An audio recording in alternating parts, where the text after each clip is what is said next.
Subscribe करें अपने YouTube channel learn about medicine को और बेल आइकन दबाएं लेटेस्ट नोटिफिकेशन पाने के लिए। वेलकम फ्रेंड्स, स्वागतम दोस्तों। कैल्शियम सप्लीमेंट, कैल्शियम की टेबलेट मरीज में क्यों दी जाती है यह तो आपको पता है, लेकिन क्या आपको पता है कैल्शियम के जो अलग अलग साल्ट हैं जैसे calcium carbonate, calcium citrate, calcium gluconate, calcium phosphate, calcium lactate, इनमें से कब कौन सा सप्लीमेंट दिया जाता है, इन सभी कैल्शियम सप्लीमेंट में क्या क्या अंतर है, कैसे तय किया जाता है कि मरीज में कौन सा सप्लीमेंट देना है और सबसे अच्छा सप्लीमेंट कौन सा है। अगर आप भी ये सभी बातें जानना चाहते हैं तो इस वीडियो को लास्ट तक देखें। मैं हूं आपका होस्ट मोहित आदिज, आप देख रहे हैं अपने YouTube channel learn about medicine. चलिए आज फिर कुछ नया सीखते हैं।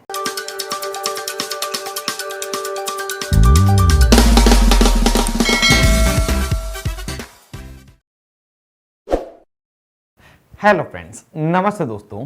कैल्शियम हमारी हड्डियों, दांतों तथा मसल्स को स्वस्थ और मजबूत रखने के लिए महत्वपूर्ण है, जो खाने के द्वारा प्राप्त होता है। और जब कैल्शियम की पूर्ति डाइट द्वारा नहीं होती तो उस समय मरीज को कैल्शियम के सप्लीमेंट्स डॉक्टर द्वारा दिए जाते हैं, जो मरीज की आवश्यकता के अनुसार अलग अलग होते हैं। सामान्यतः 19 वर्ष से 50 वर्ष के व्यक्ति में 1000 मिलीग्राम और 50 वर्ष की उम्र से ज्यादा व्यक्ति में 1200 मिलीग्राम कैल्शियम प्रतिदिन दिया जाता है, जिसमें महिला और पुरुष दोनों ही शामिल है। कौन सा कैल्शियम साल्ट मरीज को दिया जाना चाहिए, यह एलिमेंट कैल्शियम के परसेंटेज, कैल्शियम साल्ट के एब्जॉर्प्शन तथा मरीज को कौन सी दवाइयां चल रही है इस पर निर्भर करता है।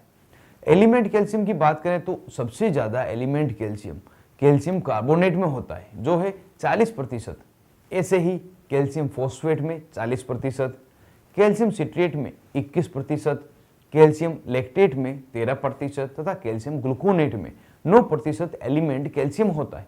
अब हो सकता है आपको एलिमेंट कैल्शियम नाम सुनकर थोड़ा कंफ्यूजन हुआ हो। तो एलिमेंट कैल्शियम का मतलब है मूल कैल्शियम टेबलेट में कितना मिलाया गया है, जो हमारी बॉडी द्वारा एब्जॉर्ब किया जाएगा। अब बात आती है कैल्शियम के एब्जॉर्प्शन की, तो कैल्शियम का कोई भी साल्ट क्यों ना हो, उसके एब्जॉर्प्शन में सबसे प्रमुख भूमिका विटामिन D3 की होती है। इसी कारण से आपने देखा होगा कि कैल्शियम की कोई भी टेबलेट हो, साथ में विटामिन D3 मिलाया जाता है।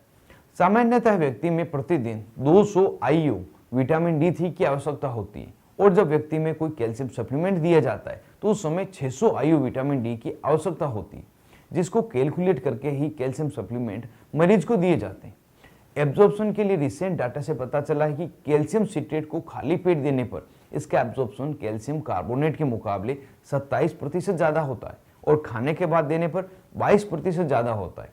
साथ ही मरीज में यदि किसी प्रकार की एंटासिड दवा चल रही हो, चाहे वो H2 एंटीहिस्टामिन जैसे रेनिटिडिन, सिमेटिडिन हो, या PPI प्रोटॉन पंप इनहिबिटर जिसमें पेंटाप्राजोल, रेबिप्राजोल हो, या एंटासिड सिरप डाइजीन हो, तो कैल्शियम सिट्रेट साल्ट का एब्जॉर्प्शन डिस्टर्ब नहीं होता।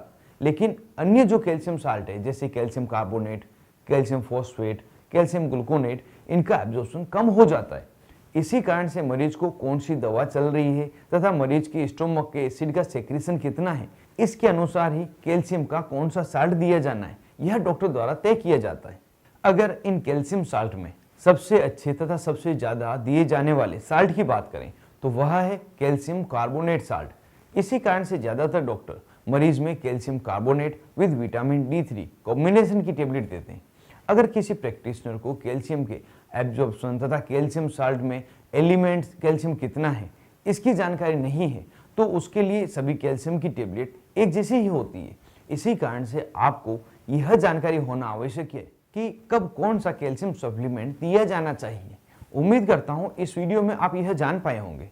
अगर आपको ढंग से समझ में नहीं आया है तो एक बार पुनः इस वीडियो को देख लें, आपके सभी डाउट्स क्लियर हो जाएंगे। और इसके बावजूद भी अगर किसी भी प्रकार का डाउट कैल्शियम की टेबलेट या कैल्शियम सप्लीमेंट को लेकर आपको है तो आप मुझे कमेंट करें। आपके डाउट्स क्लियर करने की मैं पूरी तरह से कोशिश करूंगा। आज के इस वीडियो में बस इतना ही। ऐसे ही दवाओं से जुड़े हुए महत्वपूर्ण वीडियो देखने के लिए चैनल को सब्सक्राइब करें और बेल आइकन को भी दबाएं। आप थे अपने दोस्त मोहित आदिज के साथ, देख रहे थे अपना YouTube channel learn about medicine. Thank you friends, take care and be careful about medicine uses.